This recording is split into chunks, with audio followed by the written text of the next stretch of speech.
حكايتنا النهاردة حكاية من أجمل الحكايات. حكاية إنها زهرة واحدة. جه فصل الربيع، فرحت العصافير على أغصان الأشجار، واتملت الغابة بالأزهار الجميلة والفراشات الملونة. خرجت كل الحيوانات من بيوتها بعد يوم طويل، واستمتعت بدفء الشمس من جديد. كانت الأزهار الملونة تملى الغابة، هنا زهرة حمراء وهنا زهرة بيضة، وألوان كتيرة زاهية وجميلة. وكانت النحلات بتخرج كل يوم من الصبح بدري، تجمع الرحيق من الأزهار وتصنع منه عسل لذيذ.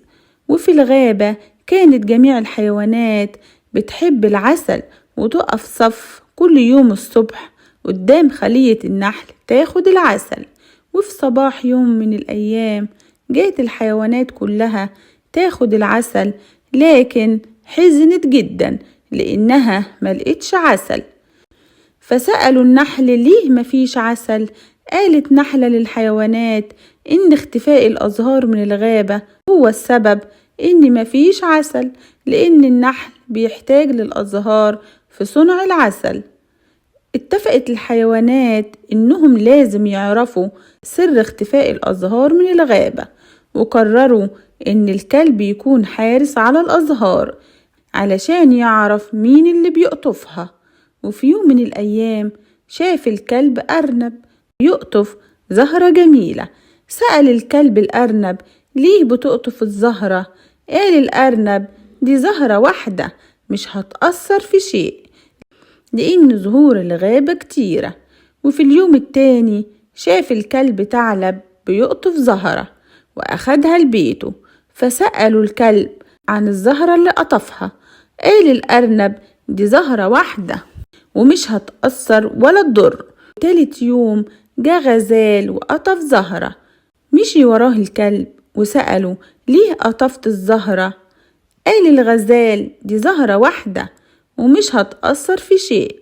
عرف الكلب سر اختفاء الأزهار من الغابة، فجري بسرعة لملك الغابة وقال له إن كل الحيوانات بتقطف الأزهار، وكل واحد منهم بيفكر إن قطف زهرة واحدة مش هيضر في شيء، لحد ما بقاش في الغابة أي أزهار، وهو ده سر اختفاء الأزهار من الغابة. غضب ملك الغابة جدا ودعا كل الحيوانات لاجتماع طارئ، وأعلن قدام الجميع بمنع قطف الأزهار من الغابة، وفرض عقوبة على كل اللي يقطف زهرة بحرمانه من العسل مدة أسبوع.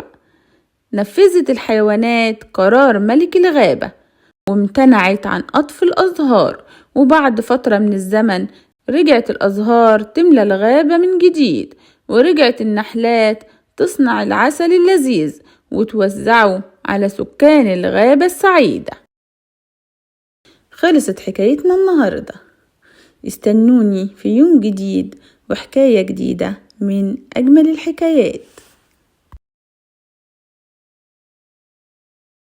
حكايتنا النهاردة حكاية من أجمل الحكايات، حكاية الأرنب والجزر.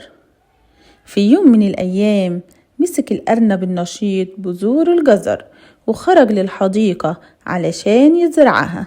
قلب التراب وزرع البذور، ومطرت السماء وسقت البذور.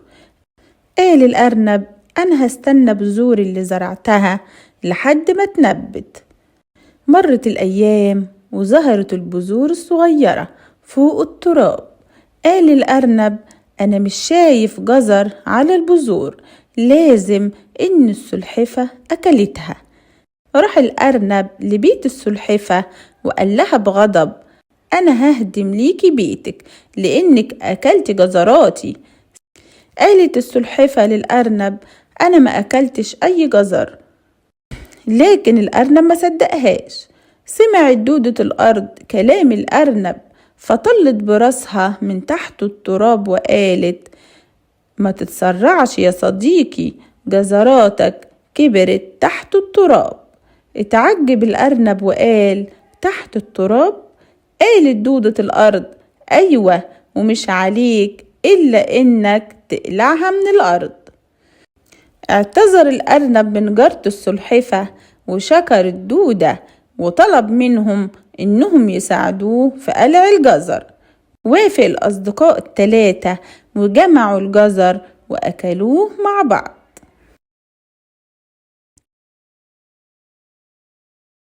حكايتنا النهاردة حكاية من أجمل الحكايات، حكاية الثعلب المحتال. في يوم من الأيام خرج الثعلب يدور على حيوان صغير ياكله، لكن ملقاش حاجة ياكلها. رجع الثعلب لجحره جعان، وقضى ليلته سهران يفكر في حيلة يجيب بيها أكل ليه ولأولاده. وفي آخر الليل جات للثعلب فكرة وقال لازم أنفذها عند الفجر. وقبل طلوع النهار بشوية خرج الثعلب من جحره وراح بسرعة ناحية حقل، وكان معاه زرعة سنابل، ومشي ببطء ناحية مكان صغير بيسكن فيه الدجاج. وفرك سنابل القمح، وقع الحب على الأرض قرب بيت الدجاج. مشي الثعلب وبعد بعيد، والحب بيقع من ايده وهو ماشي لحد ما وصل لمكان بعيد عن بيت الدجاج واستخبى فيه. وأول ما طلع النهار خرج الدجاج وراح يلقط الحب لحد ما بعدوا عن المكان بتاعهم وقربوا من مكان الثعلب. وأول ما هجم الثعلب وحب يخطف دجاجة، هجم عليه كلب من كلاب الحظيرة. كان الكلب ذكي وفهم حيلة الثعلب. جري الثعلب وهرب ونجا الدجاج من الثعلب.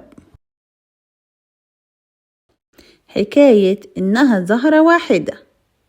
جه فصل الربيع، فرحت العصافير على أغصان الأشجار، واتملت الغابة بالأزهار الجميلة والفراشات الملونة. خرجت كل الحيوانات من بيوتها بعد يوم طويل واستمتعت بدفء الشمس من جديد. كانت الأزهار الملونة تملى الغابة، هنا زهرة حمراء وهنا زهرة بيضة وألوان كتيرة زاهية وجميلة. وكانت النحلات بتخرج كل يوم من الصبح بدري تجمع الرحيق من الأزهار وتصنع منه عسل لذيذ. وفي الغابة كانت جميع الحيوانات بتحب العسل وتقف صف كل يوم الصبح قدام خلية النحل تاخد العسل.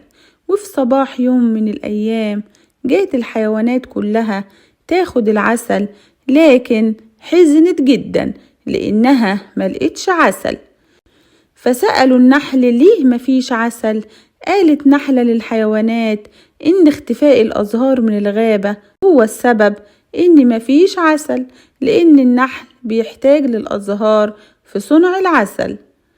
اتفقت الحيوانات إنهم لازم يعرفوا سر اختفاء الأزهار من الغابة، وقرروا إن الكلب يكون حارس على الأزهار علشان يعرف مين اللي بيقطفها. وفي يوم من الأيام شاف الكلب أرنب يقطف زهرة جميلة. سأل الكلب الأرنب ليه بتقطف الزهرة؟ قال الأرنب دي زهرة واحدة مش هتأثر في شيء، لأن زهور الغابة كتيرة. وفي اليوم التاني شاف الكلب ثعلب بيقطف زهرة وأخدها لبيته. فسألوا الكلب عن الزهرة اللي قطفها، قال الأرنب دي زهرة واحدة ومش هتأثر ولا تضر. تالت يوم جا غزال وقطف زهرة، مشي وراه الكلب وسأله ليه قطفت الزهرة؟ قال الغزال دي زهرة واحدة ومش هتأثر في شيء. عرف الكلب سر اختفاء الأزهار من الغابة، فجري بسرعة لملك الغابة وقال له إن كل الحيوانات بتقطف الأزهار، وكل واحد منهم بيفكر إن قطف زهرة واحدة مش هيضر في شيء، لحد ما بقاش في الغابة أي أزهار، وهو ده سر اختفاء الأزهار من الغابة.